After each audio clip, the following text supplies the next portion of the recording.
నమస్తే. శ్రీ గురుభ్యో నమః. శ్రీమాత్రే నమః. ఆదిత్యాయ చ సోమాయ మంగళాయ బుధాయ గురు శుక్ర శనిభ్యే రాహవే కేతవే నమః. శ్రీమాతా శ్రీ మహారాజ్ఞి శ్రీమత్ సింహాసనేశ్వరి చిదగ్నికుండ సంభూత దేవకార్య సముద్యత ఉద్యద్భాను సహస్రాభ చతుర్భావ సమన్విత రాగస్వరూపాషాఢ్య క్రోధాకారాంకుశోజ్వల శ్రీమాత్రే నమః. గోచార ఫలితాలు మనం చెప్పుకునేటప్పుడు నిజానికి దినఫలాలు చెప్పుకుంటాం, పక్షఫలాలు చెప్పుకుంటాం, వార ఫలాలు చెప్పుకుంటాం, పక్షఫలాలు చెప్పుకుంటూ ఉంటాం. ఇలా మనం ఎందుకు చెప్పుకుంటున్నాం? మరి ఆ ఒక్క రోజులో అంత మార్పు ఉంటుందా అంటే, ఆ ఒక్క రోజుకు గాను ఏదైనా గ్రహాల యొక్క యుతి, దృష్టి, వీటి యొక్క ప్రభావం వల్ల మన మీద ఎలా ఉంటుంది అని చెప్పుకోవడం కోసం చెప్పుకునేటువంటిది. ఇవన్నీ మనం ఎందుకు చెప్పుకుంటున్నాం అంటే, ఉద్యోగ వ్యాపారాదులందు కానీ, లేదు మన యొక్క అదృష్ట దురదృష్టాలు, ఒక ప్రయాణం వల్ల కానీ, కుజుడి మార్పు, అనుకోకుండా రవితో కలవడం, ఇలాంటప్పుడు వచ్చేటువంటి కొంత చెడు ప్రభావం మన మీద ఏదైనా ఉంటుందా? లేదు చాలా మంచి జరిగేప్పుడు మనం ఏదైనా కొత్త విషయాలను ప్రారంభించడానికి వీటి కోసం చేసుకునేటువంటి ముందు తెలుసుకునేటువంటిది, ముందు జాగ్రత్త తీసుకునేటువంటి ప్రయత్నమే ఈ ప్రయత్నం. ఇట్లా మార్చి నెలలో మరి మార్చి 2024 గాను 1వ తారీఖు నుండి 15వ తారీఖు వరకు ఉండేటువంటి గ్రహస్థితి ఎలా ఉంది అని చెప్పుకుంటే, ముఖ్యంగా చెప్పుకోవాలి అంటే, ఈ గ్రహస్థితి మీ నెలలో ఇప్పటి వరకు ఏ గ్రహం లేదు, కానీ 7వ తారీఖు నుండి బుధుడు వచ్చి చేరుతాడు. ఎవరున్నారు ఇప్పటి వరకు మీ నెలలో అంటే రాహు ఉన్నాడు. రాహుతో బుధుడు చేరుతున్నాడు కాబట్టి వచ్చేటువంటి పరిణామాల వల్ల కొంచెం ఆర్థికంగా వీటిలలో మనం ఏ రకమైనటువంటి ఎలా ఉండాలి అనేది తెలుసుకోవడం కోసమే. ఇక మేషంలో గురువు, కన్యలో కేతువు, మరి కుంభంలో శని, ఇక కుజుడు దాదాపు కుజుడి యొక్క మార్పు మనం చెప్పడానికి లేదు. ఎందుకు అంటే మకరంలోనే ఉంటాడు. కుంభంలోకి ఒకరోజు చివరి రోజు 15వ రోజు వరకు ఉన్నాడు. ఆ సాయంత్రం అంటే కుజుడు మనకి చివరి లాస్ట్ రోజు కుజుడు మార్పు. శుక్రుడు 7వ తారీఖు కుంభంలోకి వచ్చి చేరుతాడు. రవి కూడా చివరి రోజు మకరంలో నుండి కుంభంలోకి చేరేటువంటి పరిస్థితి.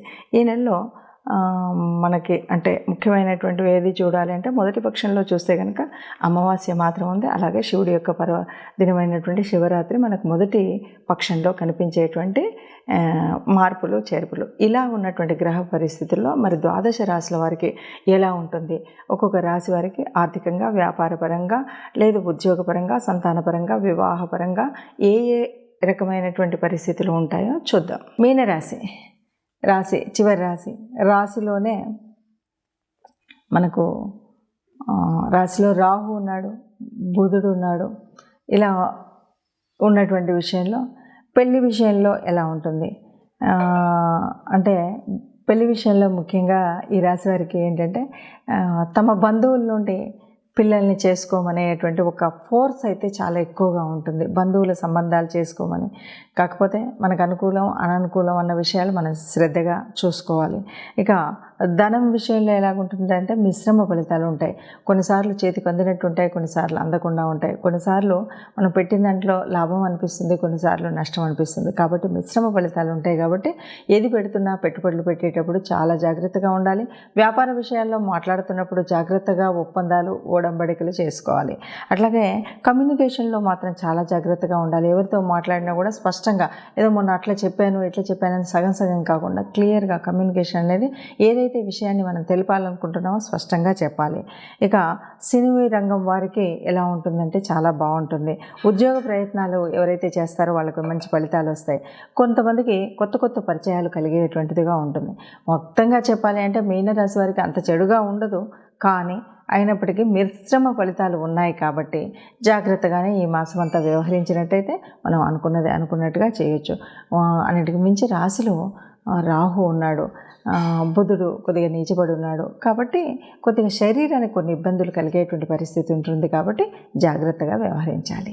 చూశారు కదా, మరి ఇప్పటి వరకు ఉన్నటువంటి గ్రహస్థితి ఇలా ఉంది. కాబట్టి మరి మనం ఇలా ఉన్నటువంటి గ్రహస్థితిలో ఏదైనా పరిహారాలు చేసుకోవాలి అంటే ఏం చేయాలి దీనివల్ల? ఎందుకంటే దాదాపుగా మనం చెప్పాలి అంటే ఒక మాట చెప్పొచ్చు.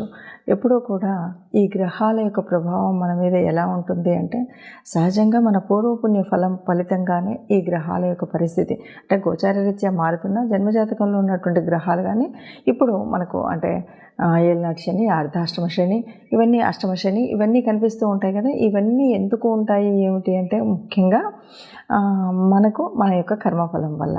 ఇప్పుడు మరి ఈ మాసంలో ఈ ఉన్నటువంటి ఫలితాలు ఈ ప్రభావం నుండి ఎలా తట్టుకోవాలంటే, ముఖ్యంగా మనం చేయవలసినటువంటి పరిహారాలు ఏవైనా ఉన్నాయా అంటే, అన్నింటికీ మించినటువంటి పరిహారం ఒక్కటి నిత్య దేవత ఆరాధన మరవకుండా చేయడం. ఇక రెండవది మనకున్నటువంటి రాహు కేతు, ఈ 2 గ్రహాలు కూడా కొంత ఇబ్బందిని కలిగించేటువంటివి. వాటితో వచ్చినటువంటి ముఖ్యంగా మనకు రాహుతో బుధుడు కలవడం వల్ల వచ్చినటువంటి పరిస్థితి ఏమిటి అంటే, బుధుడు అంటేనే మన యొక్క తెలివితేటలను ఎక్కడ ఎప్పుడు ఉపయోగించాలి అని ఆ ఉపయోగించే విధంగా మనకు మార్గదర్శనం అవుతుంది. అలాంటప్పుడు కొద్దిగా తీసుకునే నిర్ణయంలో అటు ఇటు ఉన్నప్పుడు కొన్ని ఇబ్బందులు కలుగుతాయి.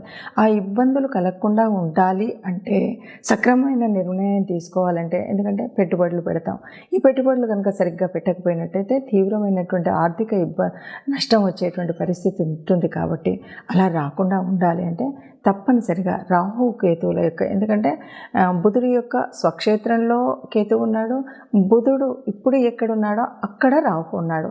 ఈ రాహు కేతువుల మధ్యలో నలిగిపోయేటువంటి పరిస్థితి రాకుండా ఉండాలి అంటే తప్పనిసరిగా రాహు కేతువుల ఆరాధన చేయవలసినటువంటి పరిస్థితి దాదాపు ఈ 15 రోజులు అందరూ చేస్తే మంచిది. ఎందుకంటే బుధుడు అనేవాడు అందరికీ ఏదో ఒక చోట బుధుడు ఉంటాడు. కాబట్టి బుధుడు అనేటువంటి వాడు వ్యాపారానికి, మాట తీరుకు, ఒక ఆలోచన పద్ధతికి ఉంటాడు. కాబట్టి ఈ పరిస్థితిని మనము రాహుకేతువులకి దీపారాధన కానీ, రాహుకేతువుల జపం చేసుకోవడం కానీ, మంత్రం ఉచ్చరించడం కానీ చేస్తే మంచిది. అలాగే ఏళ్ళనాటి శని ప్రభావం పడుతున్నటువంటి రాజులు కొన్ని, అంటే శని ఇప్పుడు కొద్దిగా శనిగ్రహ ప్రభావం వల్ల ఇబ్బంది పడుతున్న వారందరూ కూడా శని గ్రహం దగ్గర శని మంత్రం చదవడం ఇలాంటివి చేయాలి. లేదు ఎక్కడైనా సరే గోశాలలో గోగ్రాసం ఇవ్వడం, ముఖ్యంగా కార్మికులు ఎవరైనా ఉంటే వారికి ఏ రోజైనా ముఖ్యంగా శనివారం రోజు పిడికెడన్నం పెడితే మంచిది. ఇంకా అన్నింటికీ మించి కుజుడు, ఇక్కడ కుజుడు, శుక్రుడు, రవి వీళ్ళంతా ఒక్కచోట ఉండడం, ఏ ప్రభావం తెలియకుండా ఉండడం, రవి ప్రభావం వల్ల కొద్దిగా ఇబ్బంది కలగడం ఇవన్నీ ఉన్నటువంటి పరిస్థితి కనుక కుజుడు అంటేనే మనం కుజుడు సరి అయినటువంటి పరిస్థితిలో ఉంటే మంచిది.